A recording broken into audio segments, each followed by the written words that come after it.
สวัสดีค่ะพ่อแม่พี่น้องสวัสดีFCทุกท่านเนาะค่ะไม่ว่าจะเป็น FC เก่า FC ใหม่เนาะที่เข้ามาติดตามรับชมรับฟังทางช่องของเจตาพารวยเนาะค่ะกับขอบพระคุณหลายๆคลิปนี้เจตาก็จะว่างแนวทางของเราพัฒนาค่ะเราพัฒนาเป็นวันที่21เนาะค่ะเป็นวันที่21เป็นวันศุกร์ค่ะศุกร์สุดสัปดาห์เนาะเห็นอยู่นี่ประวัติเจอุยค่ะเพิ่นเข้าไปแค่3เนาะ32243ค่ะแนวทางลาวพัฒนาออก32243เพิ่นเข้าไปวิ่งลูดเนาะพี่น้องเข้าไปตัวเดียว2ตัวมา1ตัวค่ะเจตาให้เบิ่งประวัติก่อน3งวดเนาะค่ะ3งวดที่ผ่านมาก็มาแต่ตัววิ่งตัวลูดเนาะพี่น้องจับคู่ไม่เข้าไม่มาไม่เดินเนาะแนวทางของเจ๊อุ๋ยค่ะเลขทุกตัวเอามาวางเพื่อเป็นแนวทางค่ะโปรดใช้วิจารณญาณในการรับชมเป็นอย่างสูงค่ะกราบขอโทษขออภัย FC แนวทางของเจ๊อุ๋ยเพิ่นบ่เข้าบ่เดินเนาะค่ะกราบขออภัยหลายๆมาตัวเดียวค่ะ3งวดตัวเดียววิ่งลูดยังบ่หลุดเนาะพี่น้องถือว่าวิ่งลูดยังไม่หลุดค่ะมาอยู่3งวดก็บ่หลุดแต่ว่า2ตัวคู่เพิ่นจับคู่บ่เข้าบ่เดินเนาะค่ะขออภัย FC หลายๆเจ๊อุ๋ยค่ะลาวพัฒนาแนวทางใหม่มาแล้ววันที่21เนาะค่ะวิ่งลูดเจ๊อุ๋ยให้มา4กับ5ค่ะ4กับ5 2ตัว4หางค่ะ42 41 57 58เบิ้ล4455 3ตัว3หาง542 458 441ค่ะวิ่งลูดเด่น5รอง4 2ตัวค่ะ4หางเน้นให้2หาง41กับ57ค่ะ3ตัว441แคปหน้าจอค่ะใครจะไปต่อกับเจอุ๋ยเนาะเป็นลาวพัฒนาเป็นของวันศุกร์มื้ออื่นค่ะเป็นของมื้ออื่นรับชมรับฟังเป็นเพียงแนวทางเนาะค่ะพี่น้องอะไรก็เกิดขึ้นได้เนาะอันเจตาก็เคยเว้าอยู่วันศุกร์มักออกเบิ่นเนาะศุกร์ที่แล้วก็ออกเบิ่นเนาะพี่น้อง44กับ55จับตามองเบิ่นแล้วก็เลขเบิ่นนี่ติดกันหลายงวดแล้วเนาะพี่น้องบ้าบ่ติดกันหลายงวดค่ะซ่อมเบิ่งพิจารณาเบิ่งมื้ออื่นวันศุกร์เนาะเป็นวันศุกร์เจตาลงให้ก่อน1วันเนาะค่ะเอามาไปต่อค่ะมาไปต่อเป็นของไผกับขอบคุญขอบคุณเจอุ๋ยหลายๆเด้อค่ะขอบคุณเจอุ๋ยที่ให้แนวทางมาว่างทางช่องตลอดมาเนาะพี่น้องให้มาตลอดบ่ว่าจะเข้าจะหลุดเพิ่นก็ให้มาอยู่กับขอบพระคุณเป็นอย่างสูงค่ะเจอุ๋ยนี่จะเป็นตาบรรทัดค่ะพี่น้องตาบรรทัดกับขอโทษขออภัย FC หลายๆเด้อค่ะ FC ตาบรรทัด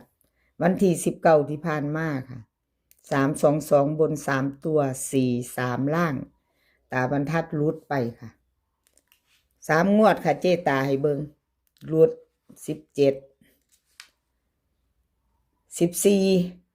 เข้าไป77อยู่ค่ะ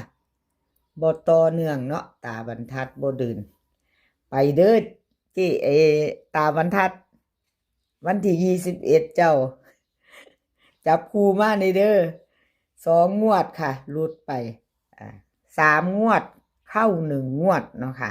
3งวดของตาบรรทัดหลุดไป2งวดเข้า1งวดเนาะพี่น้องวันที่21เฮามาลุ้นกันต่อไปใหม่เจตาเป็นกำลังใจให้ตาบรรทัดเด้อค่ะแล้วก็กราบขอบบุญขอบคุณหลายๆที่ให้แนวทางมาวางทางช่องเนาะมีเขามีหลุดค่ะพี่น้องแนวทางเนาะค่ะตาบรรทัดลุ้นกันใหม่วันศุกร์ที่21ค่ะวิ่งลูดตาบรรทัดให้มากค่ะ5กับ3 2ตัว4หาง51 50 31 32เบิ้ลก็จะมี55 33 3 ตัว3 หางค่ะ351 550 335ค่ะวิ่งรูดเด่น5วงกลมให้ตัวเดียวเด้อค่ะตาบรรทัดให้ตัวเดียวล่อง2 ตัว2 หางค่ะ51กับ31ค่ะ3 ตัว1 หางเน้นให้1 หางค่ะ351แคปหน้าจอค่ะใครจะไปต่อกับตาบรรทัดมาต่อกับตาบรรทัดค่ะตาบรรทัดมาแล้วแนวทางใหม่เนาะพี่น้องตาบรรทัดวิ่งรูดเพิ่นให้มา5กับ3 51 50 31 32เบิ่น5533เนาะค่ะ351 550 335ค่ะวิ่งรูดเด่น5ค่ะล่อง3เน้น2 ตัว51กับ31ค่ะ351 3 ตัวเน้น1 หางตาบรรทัดแคปหน้าจอค่ะใครจะไปต่อกับตาบรรทัดกราบขอบคุณตาบรรทัดหลายๆค่ะที่ให้แนวทางมาว่างทางช่องของจีตาเนาะกราบขอบพระคุณเป็นอย่างสูงค่ะตาบรรทัด FC จับตามองเด้อค่ะวันศุกร์เลขเบิ้ล5533มาได้เนาะพี่น้องแล้วก็มาหลายงวดแล้วเนาะเบิ้ลมาหลายงวดแล้วเนาะพี่น้องตาบรรทัดของเพิ่นก็เข้าไปได้เบิ้ล77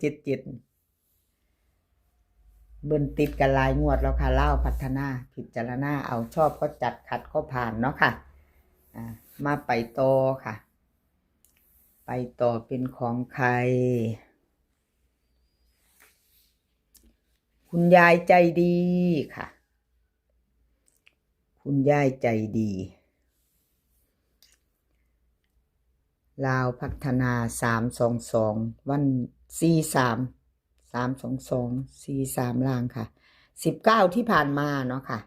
กับขอโทษขออภัย FC แทนคุณยายใจดีหลายๆเด้อค่ะที่เลขเพิ่นแนวทางเพิ่นบ่เข้าบ่เดินเนาะFC ที่เขามารับชมรับฟังของคุณยายใจดีรูดไปค่ะวันที่3 งวดรูด3 งวดพี่น้องเขางวดเดียววิ่งรูดตัวเดียวชัดเจน3 งวดค่ะเจตาให้เบิ่งประวัติคุณยายใจดีเนาะเลขทุกตัวก็เป็นเพียงแนวทางเนาะพี่น้องมีเขามีหลุดขอโทษขออภัยเอามาไปต่อไปใหม่กับคุณยายใจดีเนาะค่ะไปต่อคุณยายใจดีวันที่21เนาะค่ะเป็นวันศุกร์2 ทุ่มครึ่ง2 ทุ่มครึ่งเป็นวันศุกร์คุณยายใจดีค่ะวิ่งลูดเพิ่นให้มา6กับ2ตัวค่ะ4 หาง61 62 25 24เบิ้ล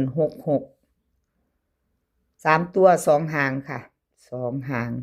624 625วิ่งลูดเด่น6ค่ะล่อง2เด่น6ตัวเดียวล่อง2ตัวค่ะ2ตัว4 หางนี่เน้น2 หางเนาะเน้นให้เพียง2 หาง61กับ25ค่ะ3 ตัวมี2 หางค่ะงวดนี้เพิ่นให้มาหน่อยเนาะพี่น้องก็จะมีซับกันมาแล้วเนาะเพิ่นให้มา2กับ3 หาง2 หางเนาะ625ค่ะเน้นตัวเดียว3 ตัว1 หางเนาะค่ะเอาแคปหน้าจอค่ะใครจะไปต่อกับคุณยายใจดีเนาะกับขอบคุณคุณยายใจดีหลายๆที่ให้แนวทางมาว่างทางช่องของเจตาค่ะแล้วก็ขาดบ่ได้คือ FC ค่ะ FC พี่น้องปองปายทุกคนที่เข้ามาเนาะค่ะ